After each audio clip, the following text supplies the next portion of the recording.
Hai, hai, hai. Setelah kita belajar tentang hal-hal dasar dari suspensi, sekarang kita akan sedikit mengenal lebih dalam mengenai sifat fisik atau karakteristik fisik dari suatu suspensi, termasuk komponen di dalamnya yang harus kita ketahui.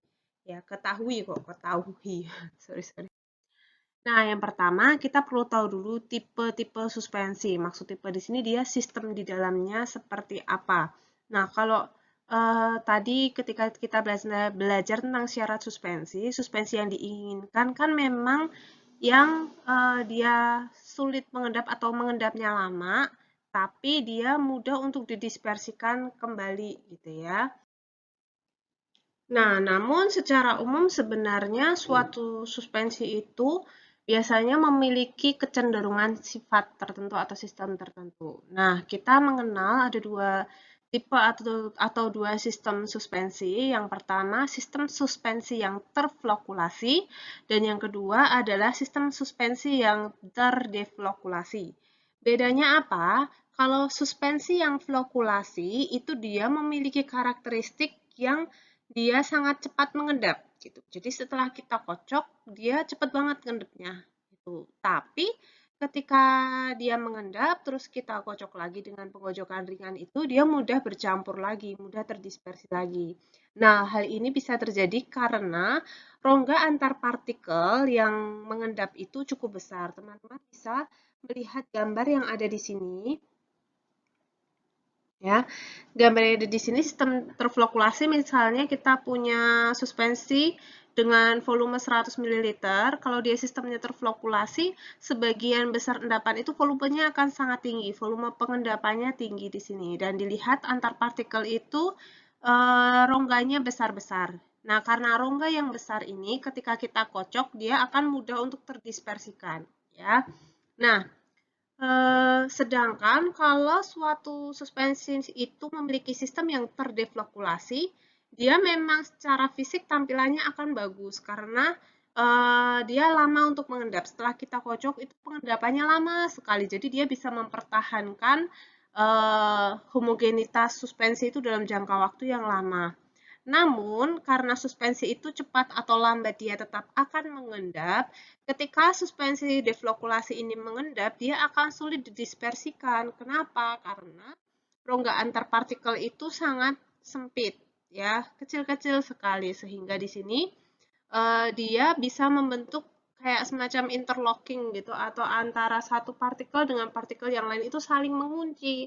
Akibatnya apa? Ketika mereka mengunci membentuk endapan, istilah di bidang suspensi namanya caking. Caking kayak kue, cake, ing. Jadi caking, tulisannya C-A-K-I-N-G, caking.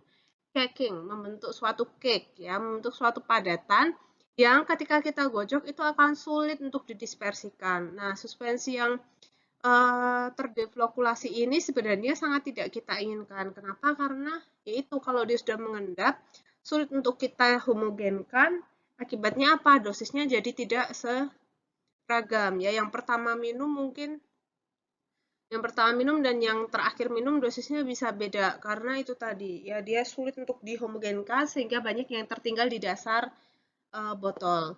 Kalau yang flokulasi juga kita nggak pengen juga karena baru kita gocok terus tiba-tiba udah mengendap aja. Nah, sehingga suspensi itu sebenarnya yang kita harapkan adalah yang kombinasi keduanya, ya.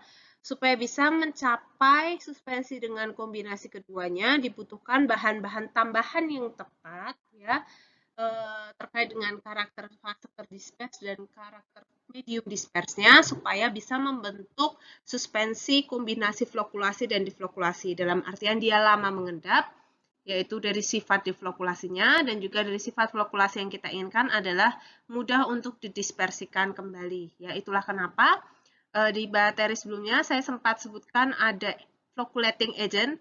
Nah, floculating agent itu digunakan ketika suspensi kita itu sangat terdeflokulasi sehingga bisa kita tambahkan floculating agent supaya suspensi yang terdeflokulasi itu bisa berkurang ya kemungkinan terbentuk cake-nya sehingga bisa sedikit terflokulasi. Ada rongga antar partikel yang jauh lebih besar ya.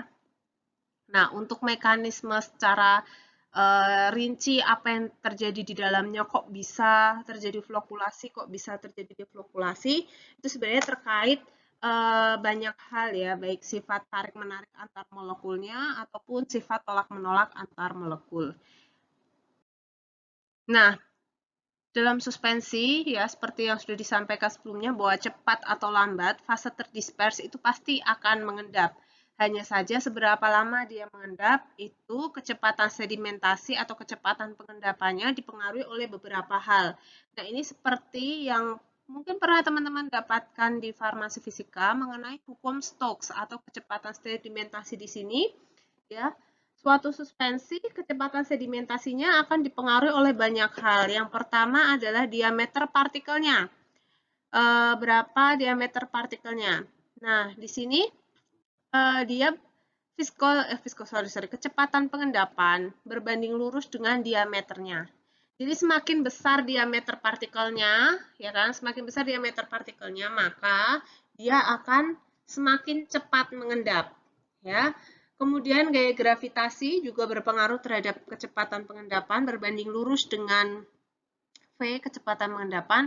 Lalu kerapatan dari suatu medium dispers dan kerapatan dari medium dispers dan fase terdispers, selisihnya itu juga penting. Ya, mereka berbanding lurus. Semakin besar kerapatannya, maka juga semakin cepat sedimentasinya. Nah, namun viskositas itu berbanding terbalik dengan kecepatan sedimentasi. Jadi kalau misalnya suspensi kita itu sangat terflokulasi, tadi ya flokulasi kan lebih cepat mengendap, maka kita bisa buat dia lama mengendap dengan menambahkan kekentalan dari sistemnya, menambahkan kekentalan viskositas, menambahkan kekentalan dari suspensinya dengan bahan suspending agent di situ. Suspending agent contohnya CMC bisa itu untuk mengentalkan si campurannya ya. Sehingga supaya bisa mendapatkan kecepatan sedimentasi yang optimal, yang bisa kita modifikasi adalah terkait ukuran partikel dari fase terdispers kita dan juga viskositas dari medium dispers kita. Selanjutnya, sifat fase terdispers yang harus diperhatikan dalam membuat suspensi, yang pertama adalah ukuran partikel. Sesuai hukum Stokes tadi, semakin besar dia akan semakin cepat mengendap. Ya. Kemudian terkait dengan tegangan antar muka. Ketika farmasi fisika mungkin pernah belajar tentang tegangan antar muka ya, bahwa dua fase yang berbeda itu ketika bercampur mereka ada potensi tegangan antar muka ya. Mereka memiliki tegangan antar muka sehingga tidak bisa bercampur. Contoh yang paling simpel, misalnya kalian punya air dan juga punya talek ya, talkum, talek, itu tegangan antar mukanya tinggi sehingga jangankan terdispersi, mereka saling bersentuhan aja enggak gitu. Jadi kayak ada pemisah di antara keduanya sehingga enggak mau nyampur, sehingga membutuhkan bahan pembasah terlebih dahulu. Dia harus bisa dibasahi dulu fase terdispersnya, baru dia bisa terdispersi dalam medium dispers. Kemudian bentuk partikel. Nah, ini juga penting karena bentuk partikel yang ideal memang yang sferis ya, yang bulat, tapi sangat sulit kita menemukan bentuk partikel yang bulat. Nah, kalau bentuk partikelnya bulat itu ketika terjadi pengendapan dia mudah didispersikan. Sedangkan kalau bentuk partikelnya tidak beraturan gitu ya, beruncing-runcing, kemudian bentuknya semakin amorf dan semakin nggak jelas gitu, ya ada kemungkinan terjadinya interlocking atau kayak penguncian antara satu partikel dan partikel yang lain itu terkunci. Ya, ketika dia terkunci, dia membentuk suatu cake, ya, membentuk endapan yang sulit untuk didispersikan kembali, sehingga cenderung membentuk yang suspensi terdeflokulasi. Kemudian, hal lain terkait dengan medium dispersnya.